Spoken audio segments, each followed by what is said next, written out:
This might sound strange, but your next refrigerator could cool your food with nothing more than magnets.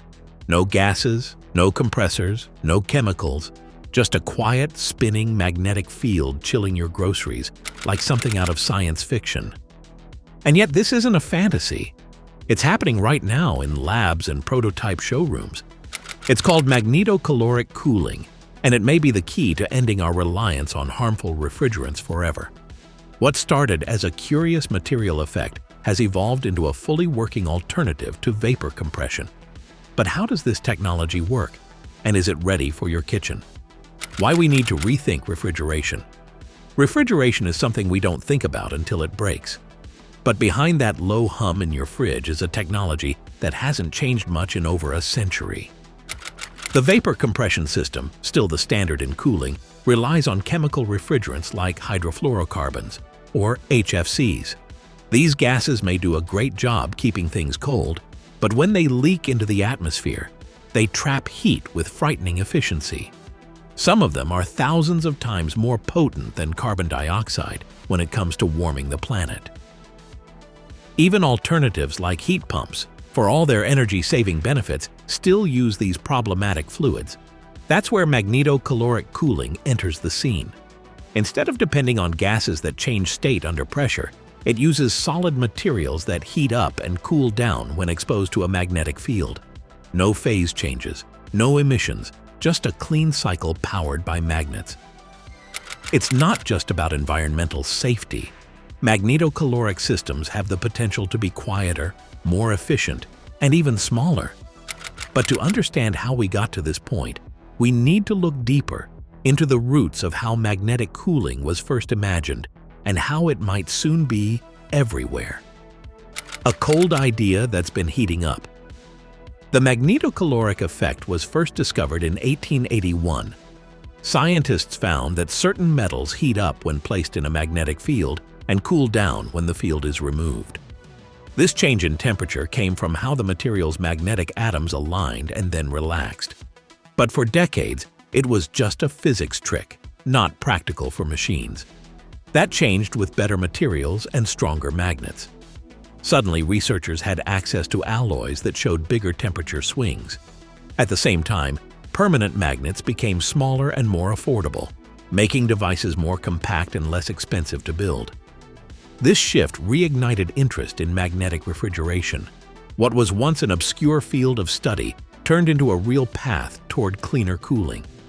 Companies started designing early machines for beverages and commercial displays. Now, with growing concerns about climate change, interest is growing fast. We're not just looking at a better fridge, we're looking at a better way to cool the world. And to get there, we need to understand how this system works, how magnetic cooling actually works. Magnetic refrigeration doesn't need compressors or gases. Instead, it uses a solid material like gadolinium that responds to a magnetic field. When the field is applied, the material heats up. Remove the field and it cools down. That's the magnetocaloric effect. To make this useful, you need a system that controls these heat changes and moves thermal energy from one side to the other. That's where the active magnetic regenerator, AMR, comes in. Picture a ring filled with porous metal particles. These particles are hit by rotating magnets that magnetize and demagnetize them in sequence. A special liquid flows through the regenerator, picking up heat from one side and releasing it on the other. This flow of energy works just like traditional refrigeration, but without chemical gases or noisy compressors. The system is clean, quiet, and surprisingly efficient. It's a major step toward building environmentally friendly cooling. And one American lab figured out how to turn this theory into something real. The Ames Lab prototype that changed the game. In 2024, researchers at Ames National Laboratory revealed something big: a working magnetocaloric heat pump that could match traditional systems in size, weight, and performance. It was a bold step forward. Led by Julie Slaughter, the team built a compact cylindrical device using 9 porous beds filled with gadolinium particles. A set of rotating magnets spun around the ring, magnetizing each bed in turn. As the bed heated up, a water-based fluid absorbed that heat. When the magnet passed and the bed cooled, the fluid was carried cold to the other side.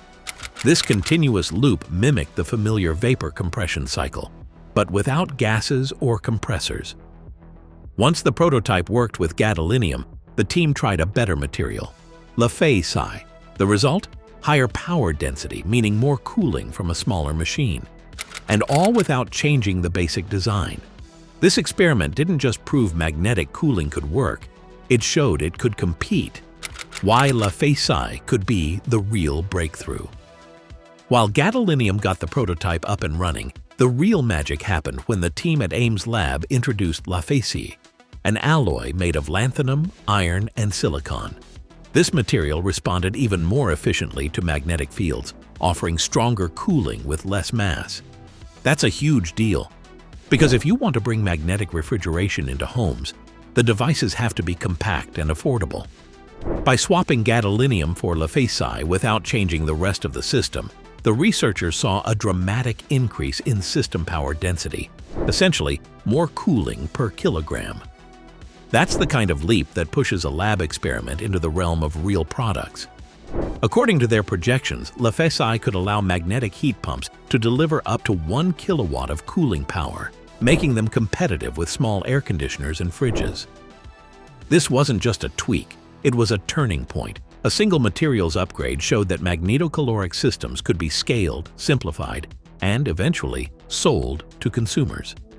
Europe's early market players. While Ames Lab focused on performance, companies in Europe were already testing the waters of commercialization. One of the leaders is magnetocaloric, a French-German startup that revealed its magnetocaloric refrigerator at a major cooling technology fair in 2024. The display case kept drinks cold with no traditional refrigerants, just spinning magnets and smart engineering. Magnetocaloric is now pushing into the pre-industrialization phase, aiming for larger cooling units over 6 kilowatts. These are perfect for supermarkets, restaurants, and even server farms, places where efficient, chemical-free cooling makes economic and environmental sense. Not far away, a German firm called Magnetotherm has already launched a commercial unit you can buy today.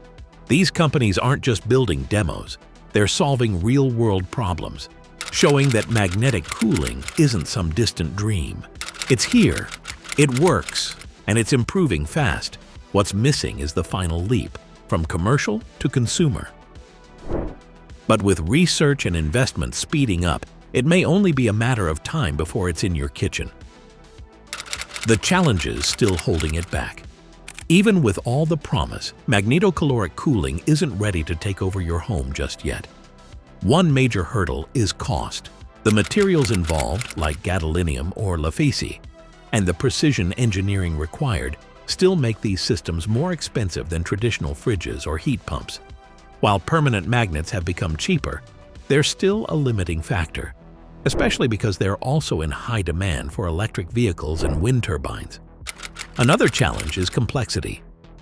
Creating a perfectly timed rotating magnetic system that cycles heat through multiple beds is no small feat. It's not something a local repair shop could fix easily if something went wrong. And while prototypes are getting smaller, they're still bulkier than the systems we're used to. But perhaps the biggest challenge is awareness. Most people have never heard of magnetocalorics. They don't know there's a safer, quieter, refrigerant-free alternative. That's starting to change, but adoption will take time, and proof that these systems can match the reliability we've come to expect from traditional machines. Why this still matters. Even with all its obstacles, magnetocaloric cooling matters because of what it represents. It's a glimpse into a cleaner, quieter future. A way to cool our homes, preserve our food, and condition the air without damaging the environment. In a world where climate change demands urgent solutions, cutting out HFCs and other harmful refrigerants is more than a technical achievement. It's a necessity. And this isn't just about replacing one appliance. Magnetocaloric tech could scale into data centers, hospitals, grocery stores, and entire HVAC systems. Wherever there's a compressor today, there could be a magnet tomorrow. The research isn't just advancing, it's accelerating.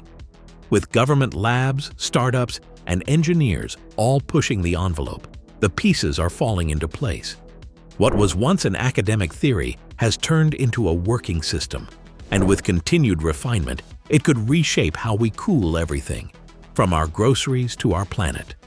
The science is solid, the race is on, and the magnets are spinning. Magnetocaloric cooling may not be in every home yet, but it's closer than ever. What began as a scientific curiosity is now powering real machines, cooling real products, and challenging a century-old industry. It's not just about magnets or materials, it's about reimagining what's possible without the harmful trade-offs of the past. As research teams refine performance and companies inch toward mass production, the dream of a refrigerant-free world doesn't seem so distant anymore. So next time your fridge hums to life, imagine a quieter future, one cooled not by gas, but by the subtle power of spinning magnetic fields.